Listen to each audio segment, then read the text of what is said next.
Good morning.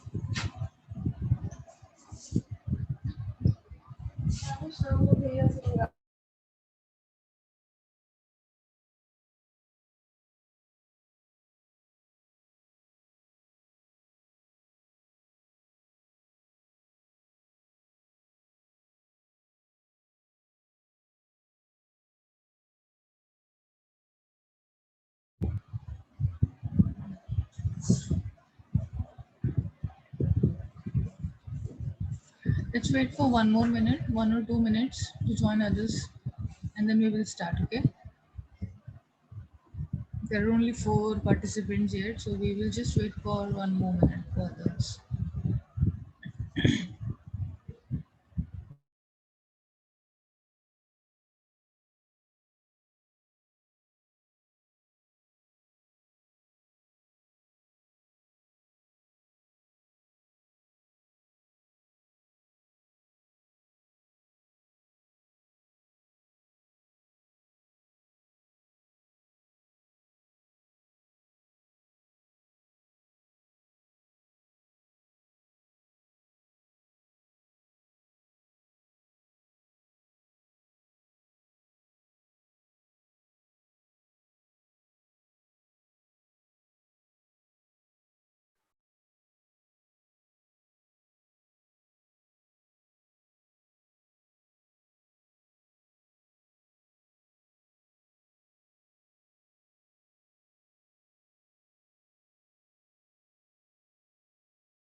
Strength is very less today, so let's start. I think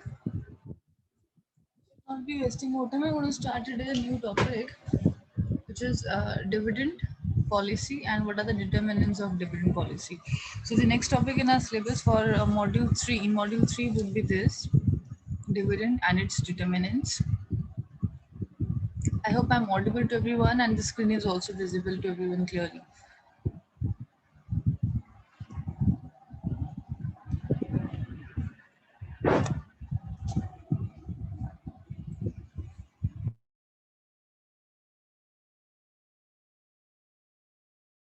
Okay.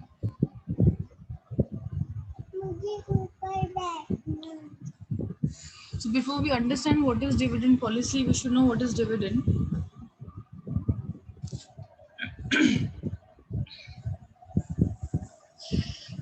We have already studied about it also earlier, and I have informed everyone several times कि dividend जो होता है वो shareholders को pay होता है और किसी भी स्टॉक होल्डर को, स्टेक होल्डर को या कोई भी इन्वेस्टर को जो भी ऑर्गेनाइजेशन में है उन्हें डिविडेंड पे नहीं होगा, डिफरेंट अदर फॉर्म्स हैं उनको पे करने के लिए या उनके कॉस्ट ऑफ कैपिटल को पे करने के लिए. So whenever it is dividend we have to be very clear about it and we have to be very sure about it that dividend is paid only to the shareholders. Yes, it can be paid to the preference shareholders also, and it can be paid to the equity shareholders also, but only to the shareholders dividend is paid. And what exactly is the dividend? Dividend is that part of the net profits of the company, the earnings, basically the company जो पैसा company earn कर रही है, profits earn कर रही है, अपने profits में से कुछ part of that profit, maybe कई बहुत बार सारा part भी होता है, कुछ टाइम पर कुछ part of that profit will be distributed in the form of the dividend, जिसमें कि वो dividend is paid as the cost of capital because they have invested their money in our capital या in our company in order to get certain returns. तो dividend जो है company उनको returns के तौर पर देती है.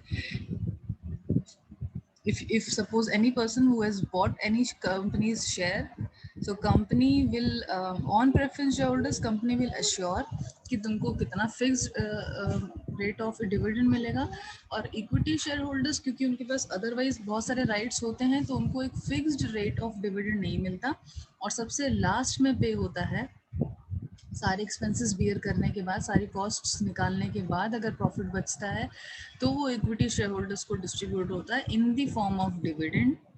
लेकिन अगर प्रॉफिट्स बहुत ज़्यादा हैं तो इक्विटी शेयर होल्डर्स को ज़्यादा डिविडेंड मिलेगा, अगर प्रॉफिट्स कम हैं तो उनको कम मिलेगा, अगर प्रॉफिट्स नहीं हैं तो इक्विटी शेयर होल्डर्स को कुछ नहीं मिलेगा। लेकिन प्रेफरेंस शेयर होल्डर्स के पास ये राइट होता है, ये प्रेफरेंशियल राइट होता है कि उनको इक्विटी से पहले मिलेगा डिविडेंड, और fix rate of interest, fix rate of, एक तरीके से जो डिविडेंड फिक्स हो जाता है, fix rate of dividend fix होता है टाइम ऑफ इशू, उस रेट पर उनको मिलेगा और इक्विटी से भी पहले ही मिलेगा। और in any case if companies an any loss या बहुत बार प्रॉफिट्स नहीं है कंपनी के पास प्रेफरेंस शेयर्स को भी देने के लिए, तो company any how is liable to pay that fixed rate which is agreed to preference share holders, चाहे वो उसको अगले साल पे करे या उससे अगले साल पे करे, अक्रू करके अरियर के तौर पे वो पिछला भी सारा देती है और करंट ईयर का भी सारा प्रेफरेंस शेयर होल्डर्स को डिविडेंड देती है, but dividend is paid to only shareholders. Clear हो गया ये चीज?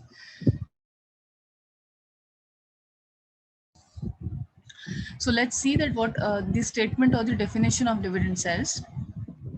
Dividend refers to the business concerns net profits distributed among the shareholders. ठीक है, shareholders को जो net profit का part distribute किया जाता है वो dividend होता है। ये किस लिए डिस्ट्रीब्यूट करते हैं? इन द फॉर्म ऑफ रिटर्न्स। ये कब डिस्ट्रीब्यूट करते हैं ये पॉलिसी बताती है कंपनी की, डिविडेंड पॉलिसी पर भी हम अभी आएंगे।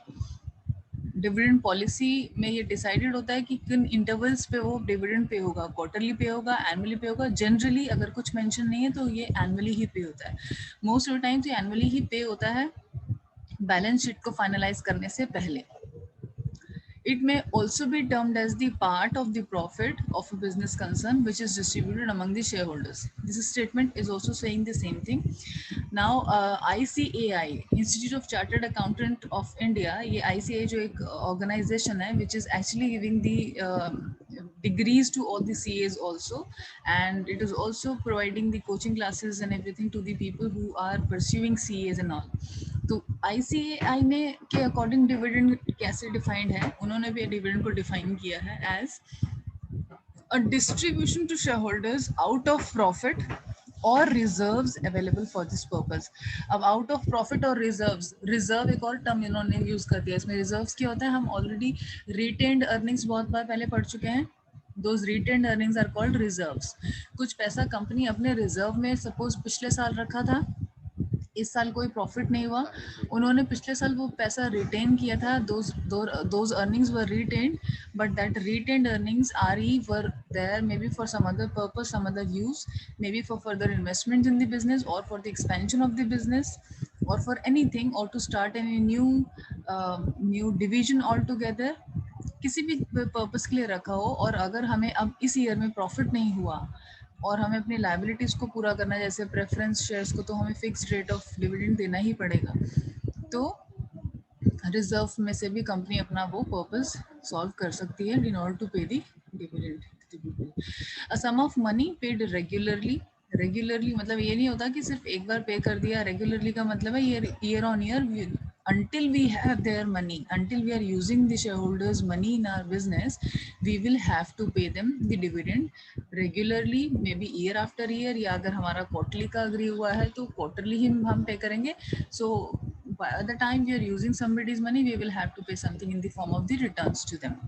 So डिविडेंड जब हम बात कर रहे हैं तो डिविडेंड का मतलब हम सिर्फ शेयर होल्डर्स को फोकस कर रहे हैं। We are not focusing on any retained earnings of ours, we are not focusing on debentures, we are not focusing on any bank loan. कहीं और से भी पैसा हमने लिया हो सकता है, बट डिविडेंड की जब हम बात करें तो हम फोकस सिर्फ शेयर होल्डर्स को कर रहे हैं, and both the share holders, equity and preference. So, अब dividend policy क्या होता है? We have understood what is dividend. Dividend basically is a part of our net profits or the earnings by any company and distributed in the form of dividend to the shareholders, which is like the returns to them for their money investment in our business. So, dividend policy क्या होता है? Dividend policy basically एक policy document है. Any and every company would have the good number of policies for anything and everything. That policy means it's a you can say a process which every employee has to follow. छोटी से छोटी चीज के लिए भी companies के पास अपने policies होती हैं। सो डिविडेंड किस तरह से डिस्ट्रीब्यूट कंपनी ने करना है वो डिविडेंड पॉलिसी बताती है कंपनी की. Dividend policy may be the owner the directors the company would be framing और the HR of the company would be framing since all the policies are also being framed by them. And when the shares are issued in the market तो may be कोई भी अपना पैसा हमारे लिए हमारी company में इन्वेस्ट करने से पहले हमारी पॉलिसी को देखना ज़रूर पसंद करेगा कि इस कंपनी का डिविडेंड पॉलिसी है क्या, कब देते हैं, कितना परसेंटेज देते हैं. मे बी और भी बहुत सारी चीज़ें लोग इन्वेस्ट करने से पहले देखना चाहते हैं कि लास्ट ईयर 5 साल में, 2 साल में, 3 साल में कितना प्रॉफिट्स इन्होंने अर्न किया है, इनका मार्केट वैल्यू क्या है, स्टॉक मार्केट में जो है स्टॉक एक्सचेंजेस में इनका कहाँ पर रैंकिंग आता है. There are so many other things. तो dividend policy would be the first thing they would like to refer before investing the their money in the shares of any company. So dividend policy क्या हुआ? It is a company's approach to distribute और distributing profits back to its owners और stockholders. ठीक है, owners हम इसलिए लिखते हैं क्योंकि इक्विटी शेयर होल्डर्स को टू सर्टेन एक्सटेंट हम ओनर्स ही मानते हैं, क्योंकि उनका पैसा हम कभी भी वापस नहीं करेंगे. जो प्रिंसिपल अमाउंट है इक्विटी शेयर होल्डर्स का वो जब कंपनी बंद होगी 100 साल बाद, 50 साल बाद, 200 साल बाद, तभी उनका पैसा रिटर्न होगा. अदरवाइज प्रिंसिपल पैसा इक्विटी शेयर होल्डर्स का रिटर्न नहीं होता. That is why we call them owners. Apart from that they have got certain other rights also, जैसे कि जो किसी और के पास नहीं है, कि अगर कभी मैनेजमेंट डिसॉल्व होती है या directors of the companies are to be formed तो वो कौन बनेंगे वो इक्विटी शेयर होल्डर्स डिसाइड करते हैं, may be through their votings and all that. ये चीज़ भी मैं आपको पहले भी क्लियर कर चुकी हूँ. सो उनके पास ये ओनरशिप एक तरीके से राइट है. वोटिंग जो राइट है, इस राइट्स की वजह से भी इनको ओनर्स कहा जाता है. No other investor would have this right in the company, in any of the company. Okay. So, but because they are the owners, they are assumed that they are the owners, or they would be, they would have certain other rights which others would not have. So they are also there's something which is fixed that they would be treated as the last person in the organization to be paid as dividend, and if the company is in losses they might not be paid anything also for that respective year, and they cannot claim also if company is in losses in a respective year, then अगर company decides कि equity shareholders को हम इस year कोई dividend, no dividend policy है इस year के लिए for them, तो वो उसको demand नहीं कर सकते अगर company is in actual loss. Next year भी पिछले ईयर का नहीं डिमांड कर सकते. बट यस, अगर कंपनी के पास बहुत ज़्यादा प्रॉफिट्स हो रहे हैं तो फिर ज़्यादा से ज़्यादा उनको मिलता ही है, दोज इक्विटी शेयरहोल्डर्स को डिविडेंड. ठीक है. So if a company is in growth mode कौन सी होती है? जो बिगिनिंग की होगी, कंपनी अभी ग्रो कर रही है, it has not attend any good level in the market, और कंपनी भी ग्रोथ मोड में है, देन इट में decide that it will not पे डिविडेंड्स बट रादर री इन्वेस्ट इट्स प्रॉफिट्स. री इन्वेस्टमेंट ऑफ अपनी प्रॉफिट्स को हम रिटेन्ड अर्निंग्स कहते हैं, जो मैंने अभी भी टर्म आपको बताया था. ये long term sources of funds भी हमारे लिए था, क्योंकि इसमें हम अपने ही प्रॉफिट्स को जो हमने अर्न किया इस साल, हम उसको अपने पास रोक लेते हैं, रिटेन कर लेते हैं, अपने पास रख लेते हैं कि हम इसको आगे फर्दर री इन्वेस्ट करने वाले हैं अपने ही बिजनेस में फॉर एक्सपेंशन और फॉर एनीथिंग, कि हमें ज़रूरत है बिजनेस में पैसा लगाने की, तो फिर हम डिविडेंड नहीं पे करते हैं. तो शुरू की टाइम में जब कंपनीज ग्रोथ मोड में होती हैं, ग्रो करने की कोशिश में होती हैं शुरू के 2-3 साल, तो वो डिसाइड करती हैं कि हम अगर उनको नहीं कुछ पे करेंगे और रिटेन करते अपना सारा का सारा प्रॉफिट, तो हमें एक्सपेंशन में हेल्प होगा. बट जनरली अगर ये ईयर ऑन ईयर करते जाएंगे तो इससे डिमोटिवेशन भी पैदा होता है इक्विटी शेयर होल्डर्स के अमंग, और वो हालांकि कुछ नहीं कर सकते हैं इस चीज़ को, क्योंकि ना तो अपना प्रिंसिपल वापस ले सकते हैं, but somehow dissatisfaction is can be shown by them in the market, जिससे कि मार्केट वैल्यू पर इफेक्ट पड़ सकता है कंपनी के शेयर का. तो कंपनीज कोशिश तो ये करती है कि कुछ ना कुछ उनको in the form of dividend ज़रूर दिया जाए, so that they have invested their money in our company.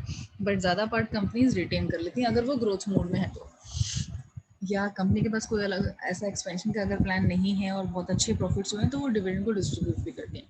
So dividend policy is the policy of the company that uses to decide how much it will pay out to share holders in the form of dividend. Simple एक policy है जो सब कुछ बताएगा कि ये company किस तरह से कितना डिविडेंड कब और कैसे देगी, मोड क्या होगा और मोड ऑफ पेमेंट क्या होगा, और कितना परसेंटेज होगा, फिक्स्ड होगा, नहीं होगा, और अगर नहीं होगा तो कौन डिसाइड करेगा, कब तक डिसाइड करेगा, और कैसे कब पे होगा, एनुअल पे होगा, what is the frequency of that to be paid.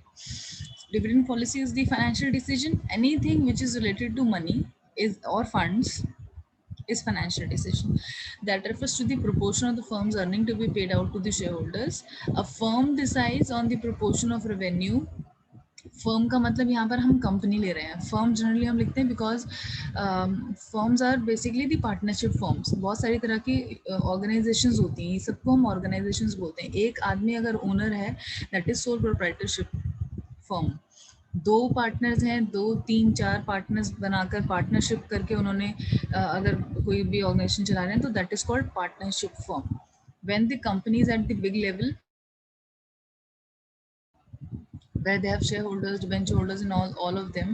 The company either can be the public unit, which is government organization, or it can be private entity, which is the private organization, and that is called company.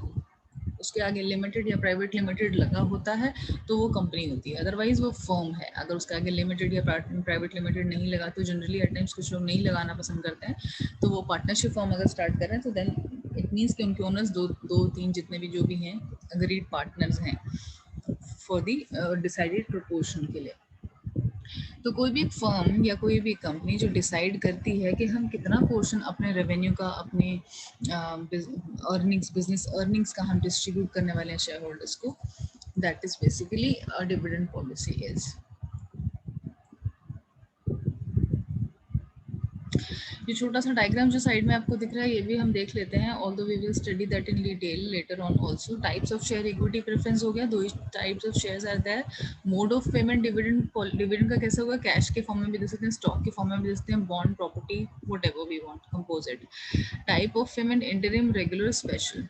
Interim है, regular हम दे रहे हैं, कभी हमने decide कर दिया interim में कि ठीक है हम दे रहे हैं. स्पेशल का मतलब कभी कुछ ऐसा से कोई एक ऐसा ओकेजन आ गया, दिवाली या something, and company has decided to pay to them some dividend because of some special occasion. Those are called special type of special time of the payment of the dividend, which may not be there in the dividend policy of the company, but management may have decide it on the ad hoc basis.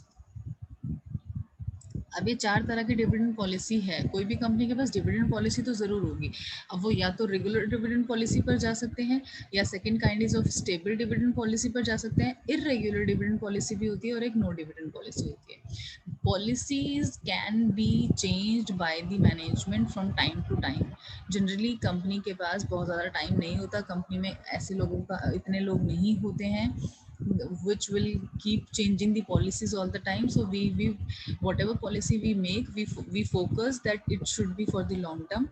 उस तरह से policies decide होती हैं या draft होती हैं और फिर अप्रूवल्स के बाद वो जो भी होता है it is shared with all the employees that this is what the policy we have to be followed now from now on. So dividend policy is also part of that document कि जो एक बार decide हो जाता है वही आगे चलेगा. But अगर ज़रूरत पड़ती है तो कंपनी टाइम टू टाइम अपनी पॉलिसीज़ को रिवाइज करती रहती है. रिवाइज या अपडेट, अपग्रेड, कुछ भी जो भी उनको चाहिए वो करती रहती है.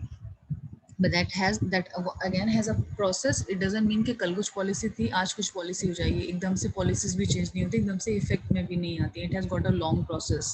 Even if it is to be revised internally, there are certain external forces also जो कंट्रोल करते हैं बहुत सारे चीज़ों को कंपनी में. Government has also got a very important role.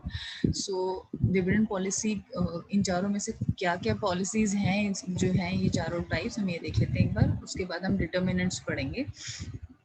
Regular dividend policy, as the name is suggesting, that we are paying dividend to the shareholders on a regular basis. We can agree कि annual pay करना है या अगर हमें ease पड़ता है हम क्या quarterly pay कर सकते हैं या नहीं pay कर सकते हैं. So those are all regular dividend policy. In this type of dividend policy, investors get dividend at usual rate and on regular rate, basically regular frequency. Basically here the investors are generally retired person or the weaker section of the society.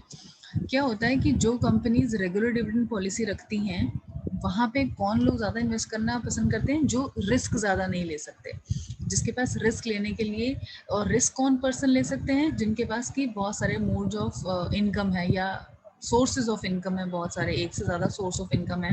तो वो person अपने आप को थोड़ा ज़्यादा secure समझता है कि एक जगह से इनकम अगर नहीं भी आएगी कभी, तो बाकी दो जगह से, एक जगह से जहाँ से भी आती है उसका at least he would not be in trouble अगर एक जगह से नहीं आती। तो वो लोग जिनके पास सोर्सेज ऑफ इनकम ज़्यादा होते हैं वो रिस्क अपनी लाइफ में ज़्यादा ले सकते हैं। तो जो रिस्क ज़्यादा ले सकते हैं वो तो एक टाइम को इरेगुलर डिविडेंड पॉलिसीज़ वाली कंपनीज में भी इन्वेस्ट कर देते हैं, बट जिन लोगों के पास एक ही सोर्स ऑफ इनकम है, या those are the weaker section of the society like retired people जिनका only one source of income है and without that they would not be able to survive, वो ज़्यादातर अगर इन्वेस्टमेंट करते हैं तो रेगुलर डिविडेंड पॉलिसी में ही करना चाहते हैं, so that they are getting something in the form of dividend out of their investments. ठीक है, जिनको रेगुलर इनकम चाहिए।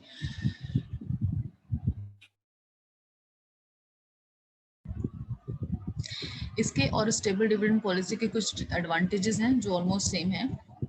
रेगुलर डिविडेंड पॉलिसी की कुछ मेरिट्स या advantages would be this that it helps creating confidence among the shareholders. Obviously अगर किसी को बता कर दिया जाए, कुछ पेपर पर लिखकर अगर हमें दिया जा रहा है कि yes we would be getting some regular in returns on this particular investment, तो ऑब्वियसली हम कॉन्फिडेंटली उसमें इन्वेस्ट कर सकेंगे कि ठीक है हमें इतना परसेंटेज तो मिलेगा, लॉस में नहीं है हम।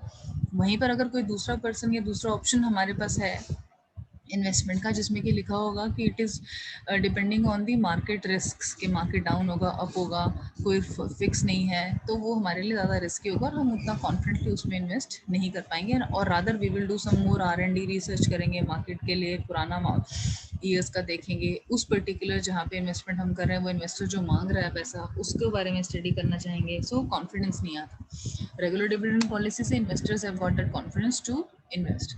सेकेंड एडवांटेज होगा stabilises the market value of the share. Market value of the share, market value जो होता है हमारा, वो डिसाइड यही होता है कि company, how much company is making the profit, कितना रेगुलरली वो डिविडेंड पे करती है वो उससे पता चलता है। अगर कंपनी प्रॉफिट नहीं पे करेगी, प्रॉफिट नहीं मेक करेगी, तो वो डिविडेंड भी नहीं डिसाइड करेगी पे करने का। और डिविडेंड डिसाइड कर रही है कि मतलब कंपनी इज अर्निंग प्रॉफिट्स, तभी वो डिविडेंड दे पा रही है। और डिविडेंड दे पाने का मतलब है कि company is actually building it's goodwill somewhere in the stock market, stock exchanges, और उसकी मार्केट वैल्यू जो है शेयर की वो बहुत बढ़ जाती है। होता है बहुत बार ऐसा, आपने देखा होगा, एक रिसेंट एग्जांपल अगर हम येस बैंक का देखें, last year it was almost bankrupt. The owner declared that we do not have the income to or the profits or the money to even bear our expenses, या जो हमारी liabilities हैं हम उनको पे of करने के लिए नहीं है, हम bankrupt हो चुके हैं। मार्केट वैल्यू जो था उसके शेयर का वो शायद 10 रुपए से भी नीचे चला गया था। लेटर ऑन गवर्नमेंट सपोर्टेड और whatever happened, after just in a month's time the market value of the share rose up like anything, बढ़ गया था उनका मार्केट वैल्यू, क्योंकि फिर से लिक्विडेशन हो गया, फिर से फंड्स आ गया ऑर्गेनाइजेशन में, फिर से लिक्विडिटी हो गया और operations started taking place and all that. So market value in just a month got 3-4 times of the same thing, and this is the real example and the recent example also, which we all might be knowing it also. So market value depends कि आप कितना profit earn कर रहे हो। Losses हो गए तो आपका मार्केट वैल्यू बिल्कुल खत्म हो गया, nobody will be asking you, nobody will even like to invest in you. It helps, next advantage would be it helps in managing the goodwill of the company। जो मैंने goodwill अभी बताया, goodwill basically is a term which can be understood by the commerce person and not maybe the people with your kind of background. So let me just explain it more clearly about it. Goodwill एक वो चीज़ होती है which is very difficult by for a company to actually calculate its value, कि goodwill की value क्या है। Goodwill basically होता है एक कंपनी का ब्रांड वैल्यू और उसकी क्या वैल्यू है। ब्रांड, अब आप सोचो कि कोई ऑर्गेनाइजेशन है, उसके ब्रांड की वैल्यू को कैसे कैलकुलेट करोगे, मॉनेटरी टर्म्स में कैसे, फाइनेंशियल टर्म्स में हम कैसे कैलकुलेट करेंगे। गुडविल को हम अपना एसेट समझते हैं और हम इसकी वैल्यू मॉनेटरी टर्म्स में अपनी बैलेंस शीट में भी दिखाते हैं कि हमारी गुडविल इतना लाख रुपया है या इतना करोड़ रुपया है, वट एवर। तो वो कैसे कैलकुलेट होता है, it is all because of what ever benefits the company earns because of its brand. क्योंकि बहुत सारे कस्टमर्स होते हैं मार्केट में, या बहुत सारे शेयर होल्डर्स भी होते हैं, या बहुत सारे जो भी इन्वेस्टर्स भी हैं, वो किसी भी कंपनी में इन्वेस्ट करने से पहले उसकी अगर गुडविल बहुत अच्छी है मार्केट में, ऑब्वियसली यू, मी और any XYZ person would want to invest in an organisation जिसका नाम है ऑलरेडी, जिसको हम ऑलरेडी जानते हैं. For example, if Ambani would be say calling for an offer, initial public offer, वो एक पब्लिक ऑफर निकालते हैं कि मुझे इतना पैसा मार्केट से रेज करना है, कुछ एक नया हम, तो any big investors would be ready to invest in his business. और अभी हमने देखा भी होगा in recent past, there are so many people across the world, the big businessman, the billionaires are also investing for him. तो उनके लिए नहीं, क्यों? क्योंकि it has the goodwill, it has the brand value, it has the power of that name. तो name का बहुत ज़्यादा होता है, और गुडविल इवेंचुअली बनता है. एकदम से फर्स्ट ईयर में हर किसी को गुडविल नहीं मिल जाएगा. Even if the company has made good profits, उसकी गुडविल ओवर अ ईयर या ओवरनाइट नहीं क्रिएट होता. It takes time to make awareness and to gain the trust of the customers. तो अगर हम रेगुलर डिविडेंड दे रहे हैं तो ये कुछ हद तक हमें गुडविल क्रिएट करने में भी हेल्प करता है. लोगों को पता चलता है कि हाँ, ये कंपनी का बहुत अच्छा है, इनका डिविडेंड पॉलिसी रेगुलरली देते हैं, तुम भी इन्वेस्ट करो. एक 4 को बताएगा, वो 4 आगे बताएंगे. इसी तरह से ब्रांड वैल्यू क्रिएट होती है.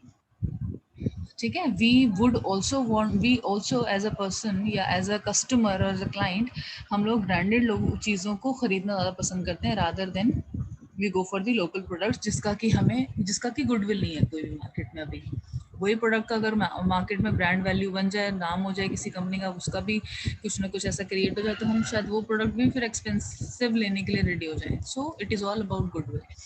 It helps in, and then it helps in giving the regular income to the shareholders.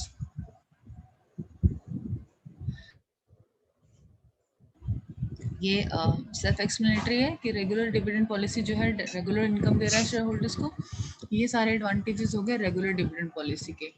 यही सारे सेम एग्जांपल्स हो एडवांटेजेस हो जाएंगे हमारे स्टेबल डिविडेंड पॉलिसी के भी, जो कि सेकेंड टाइप है. स्टेबल डिविडेंड पॉलिसी क्या कहती है कि ये रेगुलर तो पे हो रहा है. रेगुलर डिविडेंड पॉलिसी में है कि वो रेगुलरली पे कर रहे हैं, से आफ्टर इंटरवल, उनको फ्रीक्वेंसी पता है कि एक साल में हमें एक बार इस टाइम में पे करना है, से in the month of April पे करना है, पिछले साल का हर अप्रैल में वो पे करते हैं. तो सबको पता है रेगुलरली आता है डिविडेंड.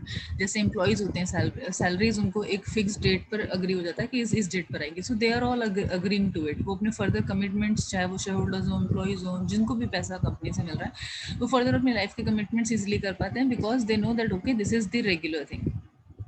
ठीक है. और रेगुलर में एक टाइम इज ऑल्सो अग्रीड, या डेट इज ऑल्सो अग्रीड, या अगर ये एनुअल एक्टिविटी है तो एक month is agreed. Now stable में क्या होता है कि रेगुलर तो होता ही है, रेगुलर के साथ साथ एक certain some of money is also agreed.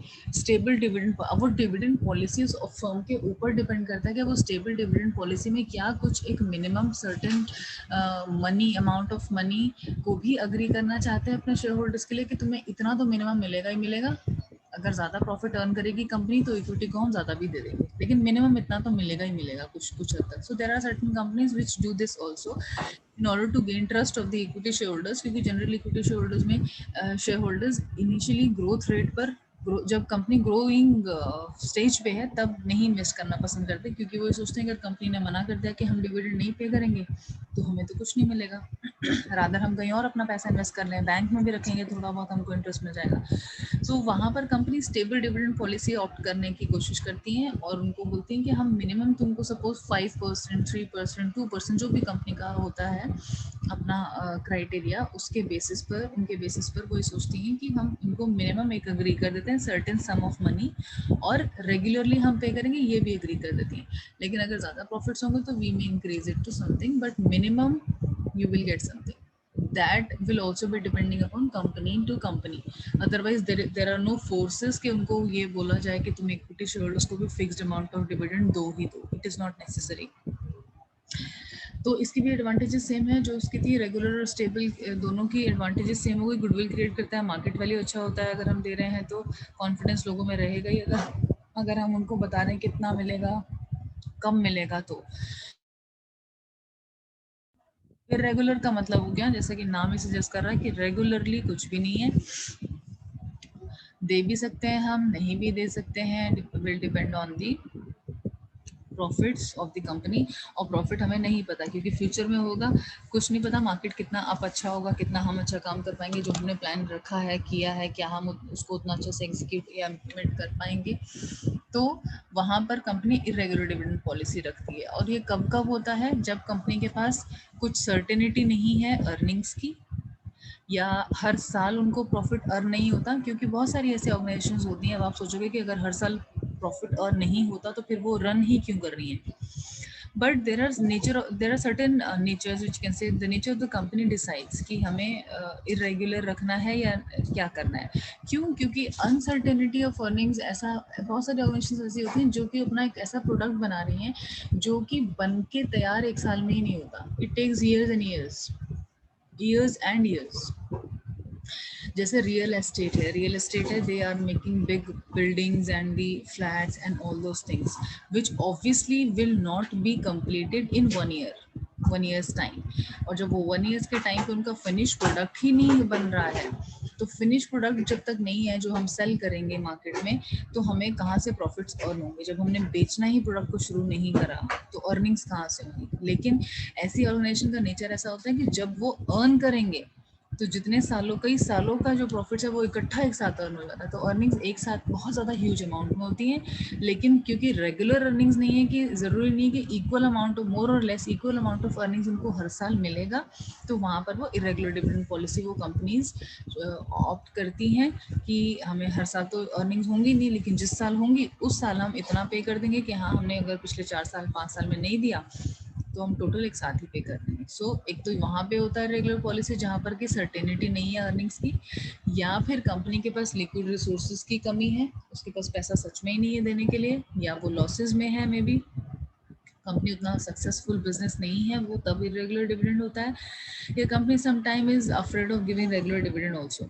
कुछ कंपनीज की अगर उनके पास है भी एक ऐसा ऑप्शन कि वो एवरी ईयर ले सकते हैं, ऑप्ट कर सकते हैं डिविडेंड को देने के लिए, तब भी वो रेगुलर डिविडेंड नहीं देते क्योंकि वो अपने ऊपर लायबिलिटी नहीं लेना चाहते, कि किसी एक ईयर में रिस्क नहीं लेना चाहते कि किसी एक ईयर में सपोज प्रॉफिट नहीं हुआ तो हम कहाँ से देंगे, कहीं और से अर्न करके पैसा और लोन पर उठाकर थोड़ी डिविडेंड देंगे या कुछ और। तो वो उसलिए भी अगर वो एक फेयर फैक्टर रहता है तो कंपनी चूज कर लेती है इरेगुलर डिविडेंड, चाहे वो बाद में दे उसको रेगुलरली, बट क्योंकि पॉलिसी में इरेगुलर है तो कोई उनको क्वेश्चन नहीं कर सकता या फोर्स नहीं कर सकता टू पे द रेगुलर वन। तो कई बार company just because of that out of that fear also irregular भी रखती है।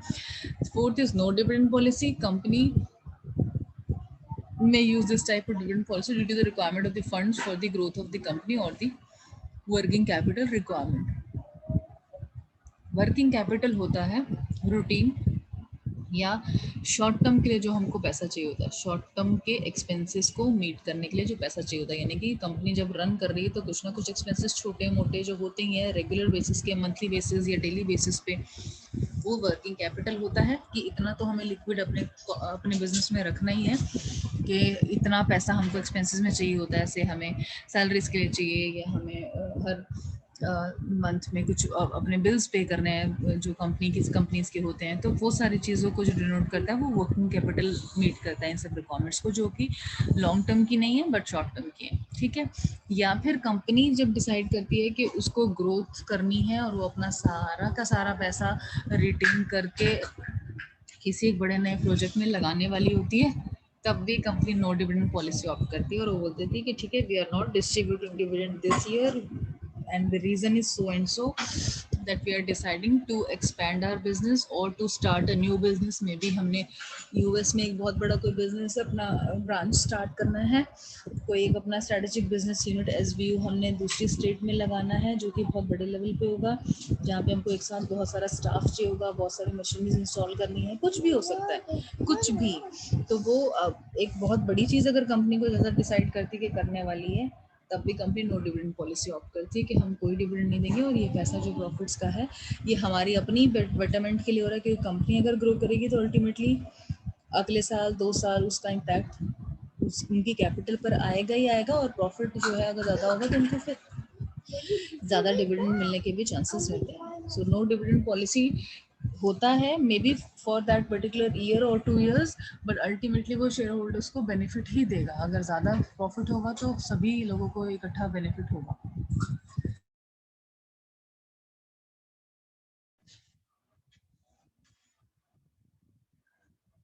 Determinants of the corporate dividend क्या होता है? डिटर्मिनेंट्स क्या होता है? कौन कौन से वो फैक्टर्स हैं जो डिटरमाइन कर रहे हैं कि डिविडेंड पॉलिसी क्या होगी। जो 4 टाइप्स ऑफ पॉलिसीज हमने देखी हैं कि हमें रेगुलर रखें, रेगुलर रखें, क्या रखें, नो डिविडेंड पॉलिसी रखें, वो कौन सी टाइप ऑफ पॉलिसी हम रखें, वो कौन से फैक्टर्स हैं जो डिसाइड करते हैं, वो ये फैक्टर्स हैं। Those are called the determinants of the dividend policy. ठीक है, अभी 4 minutes are left, just give me some time, I will just click your attendance और फिर मैं आगे कंटिन्यू करती हूँ।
Okay, so Vivek, dividend policy of a company sets the guidelines to be followed while deciding the amount of dividend to be paid out to the shareholders. कुछ guidelines company set करती है जो कि policy में ही given होता है, dividend policy में given होता है कि ये guidelines हम follow करेंगे whenever we will decide upon the dividend. और फिर जब एक बार वो डिसाइड हो जाता है तो company needs to adhere that dividend policy while deciding the proportion of the earnings to be distributed. ऐसा नहीं कि डिविडेंड पॉलिसी में कुछ गाइडेंस देती है और कुछ पॉलिसी में अपना डिसाइड करा है कि हम ये करेंगे and at the time when it was actually executed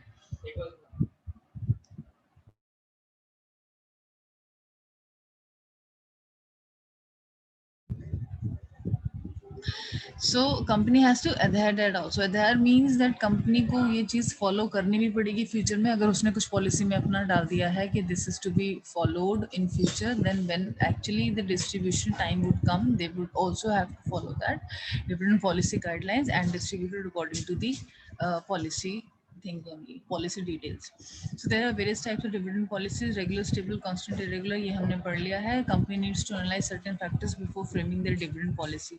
Dividend policy को बनाने से पहले ही कंपनी को बहुत सारे फैक्टर्स हैं जो एनालाइज करने पड़ते हैं कि अगर एक बार उन्होंने डिविडेंड पॉलिसी फ्रेम कर दिया, ड्राफ्ट कर दिया, रोल आउट कर दिया, तो फिर उसको वो फॉलो करना ही पड़ेगा। Even if it can not follow, तब भी उसको फॉलो करना ही पड़ेगा, because policies are made for anyone and everyone जिसके ऊपर भी वो इम्प्लीमेंट होता है। तो जिन फैक्टर्स के बेसिस पर हम वो डिविडेंड पॉलिसी को फ्रेम कर रहे हैं, करने से पहले हमको एनालाइज करने पड़ते हैं, वो ये फैक्टर्स हैं, डिटर्मिनेंट्स हैं, डायमेंशंस हैं of a dividend policy. So if you get a question related to dimensions, determinants और the factors affecting the dividend policy, सब कुछ सभी तीनों चीज़ों में यही डालना है। तो जैसे पहला हो गया टाइप ऑफ, ये सब हम डिटेल में कल से स्टार्ट करती हूँ, because now I think few seconds are left for this meeting to get over, and details में determinants we will cover in next class, and then I think there would be 3 more models which those experts have given for the dividend policy, and after that this unit will be completed. So I'll take it in the next class from now. Thank you for your time everyone. Good luck. Bye bye. Have a good day.